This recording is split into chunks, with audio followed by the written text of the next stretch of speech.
แล้วพี่น้องเอ้ยพี่น้องไปพี่น้องมาก็สิเห็นแล้วนี่ว่าหนทางแบบนี้มันก็เที่ยวง่ายมันบ่เบิ่งนะพี่น้องนี่เป็นเส้นต่อระหว่างอันทางแดงเนาะทางแดงกับทางดำเนาะทางแดงทางลูกรังเนาะคือว่าเขาเจ้ากำลังจะเฮ็ดนี่พี่น้องคือว่าช่วงนี้เขาเจ้าหยุดไปก่อนช่วงหน้าฝนเนาะเพราะว่าคันว่าเฮ็ดช่วงหน้าฝนมันแห้งเละไปเรื่อยเนาะนี่เลยพี่น้องนี่เป็นเส้นต่อเนาะเด่นเส้นนี่แหละนี่ตัวนี้ก็เที่ยวง่ายเนาะฮอดพุ่นแหละบัวละพาใส่บัวทองเนาะเอาลงไปผู้ใส่บัวทองเนาะขึ้นไปตั้งพุ่นกับบัวละพาแล้วก็ขึ้นไปตั้งผู้กับอันหยังก็เมืองมหาไส้ท่าแขกอันยมราชพุ่นแหละไปทั้งพุ่นพี่น้องเอ้ยไปง่ายมากง่ายเนี่ยนี่ก็พอไปเรียนไปเที่ยวนะพี่น้องเนาะตอนนี้บ่าวกองอยู่เส้นต่อระหว่างทางดำกับทางที่กำลังจะเททางดำพี่น้องคือทางลูกรังเนาะคือเขาเจ้าเทเหยียบดินเหยียบดอนไว้แล้วแหละเนาะเตรียมจะเทลงยางลงหยังแล้วพี่น้องเอ้ยนี่เส้นทางนี่เนาะเส้นทางอันบ้านปาน้ำเด้อพี่น้องเด้อจุดสูงเนาะจุดสูงปาน้ำเนาะเมืองมหาไส้พี่น้องเอ้ยแขวงคำมวนนี่คืออยู่ระหว่างนี่เส้นนี่เลยนี่เห็นบ่ตัวน่ะเส้นกั้นเห็นบ่เป็นเส้นทางดำเนาะทางดำทางนี้เนาะทางนี้ทางดำเขาออกมาจากบ้านหน้าสว่าง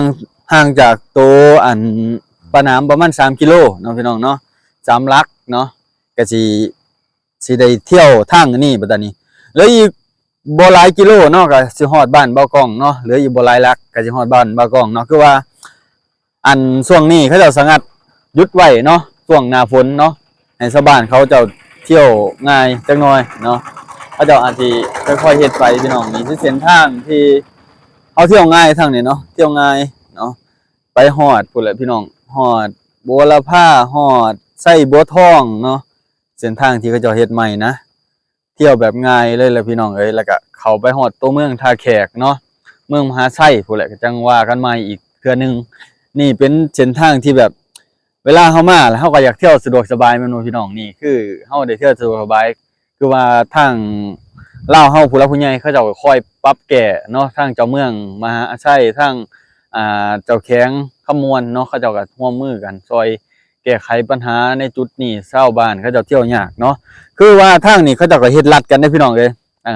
ทางนี้เขาเจ้าเฮ็ดลัดกันอยู่อันบ้านเก่งเปนะสิมีขัวขวมสะพานขวมเนาะอยู่บ้านเก่งเปพี่น้องบ้านเก่งเปเนาะเพราะบ้านเก่งเปน่ะทางฝั่งนั้นเขาเจ้าเฮ็ดแล้วเนาะเฮ็ดแล้วเหลือแค่เขาเจ้าเฮ็ดลัดเฮ็ดขัวข้ามบัดนี้เนาะหรืออีกบ่หลายกิโลนั่นพี่น้องเอ้ยเนาะแล้วพี่น้องเอ้ยพี่น้องไปพี่น้องมาก็สิเห็นแล้วนี่ว่าหนทางแบบนี้มันก็เที่ยวง่ายมันบ่เบิ่งนะพี่น้องนี่เป็นเส้นต่อระหว่างอันทางแดงเนาะทางแดงกับทางดำเนาะทางแดงทางลูกรังเนาะคือว่าเขาเจ้ากำลังจะเฮ็ดนี่พี่น้องคือว่าช่วงนี้เขาเจ้าหยุดไปก่อนช่วงหน้าฝนเนาะเพราะว่าคันว่าเฮ็ดช่วงหน้าฝนมันแห้งเละไปเรื่อยเนาะนี่เลยพี่น้องนี่เป็นเส้นต่อเนาะเด่นเส้นนี่แหละนี่ตัวนี้ก็เที่ยวง่ายเนาะฮอดพุ่นแหละบัวละพาใส่บัวทองเนาะเอาลงไปผู้ใส่บัวทองเนาะขึ้นไปตั้งพุ่นกับบัวละพาแล้วก็ขึ้นไปตั้งผู้กับอันหยังก็เมืองมหาไส้ท่าแขกอันยมราชพุ่นแหละไปทั้งพุ่นพี่น้องเอ้ยไปง่ายมากง่ายเนี่ยนี่ก็พอไปเรียนไปเที่ยวนะพี่น้องเนาะคือว่าเขาเจ้าก็จะเฮ็ดต้อนรับปีหน้านะนาสิแล้วปีหน้าปีหื้อนาสิแล้วพี่น้องเพราะว่าก็ต้องใช้เวลาเนาะถนนหนทางอันนี้เขาก็มาเบิ่งพาพี่น้องมาเบิ่งเนาะเขาเจ้าเฮ็ดอีหลีเนาะผู้หลักผู้ใหญ่เขาเจ้าเฮ็ดอีหลีเนาะนี่ก็คนเขาเจ้าก็เที่ยวสัญจรไปมาตามถนนหนทางเนาะพี่น้องเนาะบางคนก็ออกไปเฮ็ดไร่ใส่หน้าดำไร่ดำหน้านะช่วงนี้นะฤดูการเฮ็ดหน้าเนาะตัวประกองก็ได้โอกาสมาให้พี่น้องได้เบิ่งความคืบหน้าของผู้หลักผู้ใหญ่เขาเจ้าเฮ็ดเนาะในบ้านในเมืองเนาะพี่น้องเนาะนี่แหละเที่ยวไปแต่เติบหนทางจะเป็นแบบนี้นะพี่น้องเป็นแบบนี้เป็นหินในอีหยังนี่หินอีหยังเขาจะบ่จักเนาะหินในเขาในหยังเนี่ยแหละพี่น้องเอ้ยนี่เห็นบ่ข้างๆนี่คือว่าเขาเจ้าเคลียร์เขาเจ้าเฮ็ดขอบทางเฮ็ดหยังเนาะก็ ว่ารถเฮ็ดทางเขาเจ้าก็จอดอยู่ข้างหน้านะพี่น้องหรือว่าเขาเจ้าไปเฮ็ดอยู่ทางพุ่นบ่ช่วงหน้าฝนเนาะน่าจะไปเฮ็ดทางอันบ้านเก่งเปเนาะพี่น้องเนาะเดี๋ยวจักมื้อสิพาพ่อแม่พี่น้องไปแวะเบิ่งทางนั้นอีกเนาะเพราะว่าเฮาก็บ่ได้ค่อยออกมาเนาะส่วนมากก็ได้อยู่ในแถวหมู่บ้านเดี๋ยวสิพาพ่อแม่พี่น้องย่างขี่รถเลาะไปเบิ่งนํกันเนาะเพราะว่าก็ไกลเติบใช้เวลาไกลเติบเลยพี่น้องเอ้ยบ่กล้องก็มาเนาะขอกินน้ำกินในจักหน่อยพี่น้องเอ้ยแต่ว่าช่วงหน้าฝนก็เป็นหลุมเป็นบ่อจักหน่อยเนาะ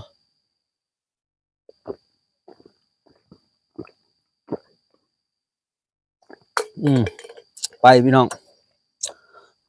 ค่อยไปนำกันเนาะเลาะเบิ่งบรรยากาศเนาะนี่แหละพี่น้องการเที่ยวก็ได้ตัวอันนี้ค่อนข้างนี่ก็โอเคดอกมันบ่มีขี้ตมหลายเนาะตะกี้ก็เว้นขี้ตมตะกี้เป็นหลุมเป็นบ่อหลายนะนี่เนาะนะตัวนี้น้ำฝนดีพี่น้องฝนดีดอกช่วงนี้เดือน7เนาะเดือน7เดือน8ออกมา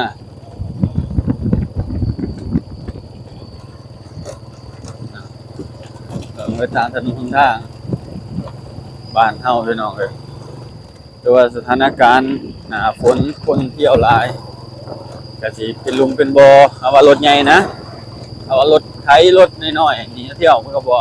ได้รับผลกระทบอีหยังมากมายดอกพี่น้องเนาะมันแห่งสิเจ็บพอดีถ้าว่ารถ10ล้อรถพ่วงรถหยังเข้ามาก็เละในหนทางเนาะนี่แหละพี่น้องเอ้ยว่าค่อยๆไปเฮาค่อยๆไปเด้อนี่ก็สิมีลมจักหน่อยเด้อพี่น้องเอ้ยนี่แหละว่าเงินสั้นข้างทางจักหน่อยก็สิเริ่มเจริญขึ้นแล้วพี่น้องท้องทางทิศทางดำเลยถ้ามีบอนเฮ็ดบอนหานะก็มีบอนเฮ็ดบอนหาอาจสิได้เรื่องในลาวเนาะอาจสิพออยู่พอกินเพราะว่าทางนี้เขาเจ้านิ่นการเกษตรการปลูกฝังเนาะพี่น้องเนาะเช่นพวก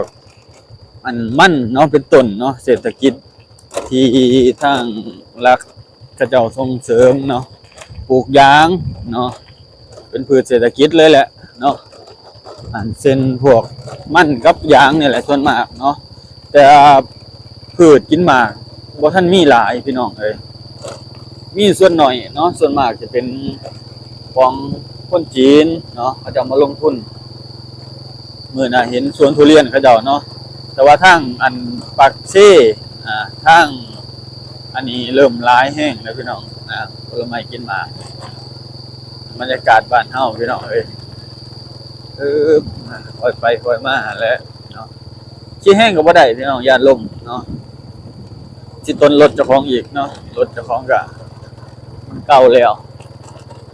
ไปค่อยมาก็ว่าก็มันก็พ้น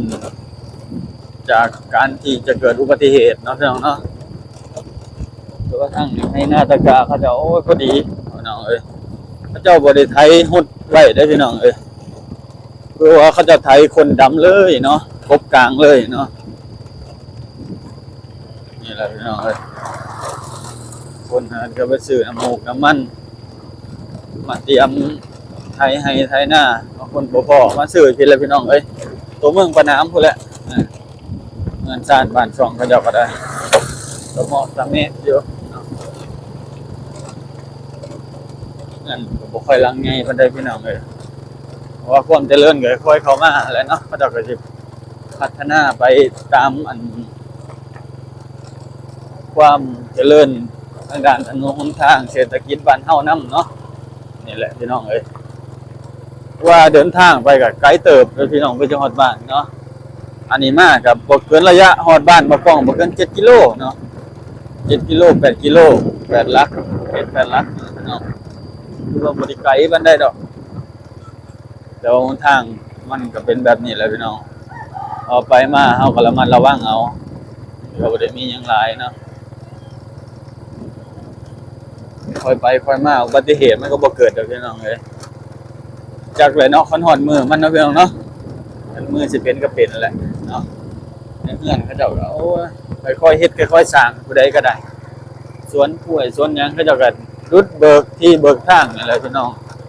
เพราะว่าแถวนี้ดินเริ่มเป็นราคาหลายเด้อพี่น้องเอ้ยมีแต่ดินตอนน้อยๆก็หลักแสนเลยเนาะ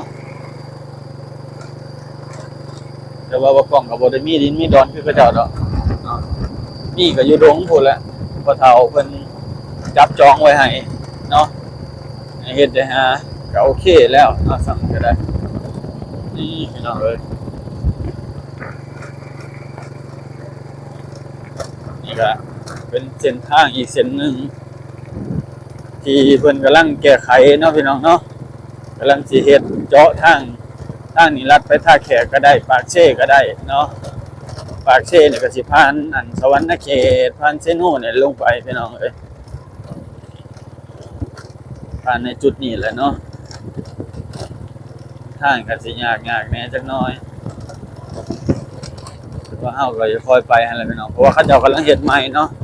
แต่ว่าช่วงนี้เขาสิปะให้ประชาชนเที่ยวซะก่อนเนาะคิดว่ามันก็เป็นหลุมย้อนว่ามีรถ10ล้อรถหยังเขาเจ้าขนดินเนี่ยแหละพี่น้องเดี๋ยวอาจสิแล้วช่วงนี้มันก็ช่วงก่อสร้างนะพี่น้องเนาะก็ต้องเข้าใจคือกันก็บ่เป็นหยังเนาะอยากให้เพิ่นเฮ็ดเพิ่นหาแบบอยากเฮ็ดแบบนี้นะพี่น้องเอ้ยเพราะเฮาก็อยากให้บ้านเมืองเฮาเจริญเนาะให้อยู่เย็นเป็นสุขแบบอยู่สะดวกสบายเนาะกันไปกันมายามคนเจ็บไข้ได้ป่วยต่างๆนานาไปง่ายมาง่ายแม่นบ่พี่น้องทั้งที่พี่น้องไทยเพิ่นก็ยินดีนำเฮาได้พี่น้องเอ้ยบ่แม่นหยังเอาพี่น้องเอ้ยเดี๋ยวบ่กล้องเมื่อก่อนเนาะเดี๋ยวจังติดตามเบิ่งนํกันพี่น้องอยากเบิ่งหยังคอมเมนต์เข้ามาเนาะอยากรู้หยังเนาะให้ความคิดเห็นเข้ามาติดตามบ่กล้องนำเด้อพี่น้องเอ้ยโอเคเด้อพี่น้องเด้อบ๊ายบาย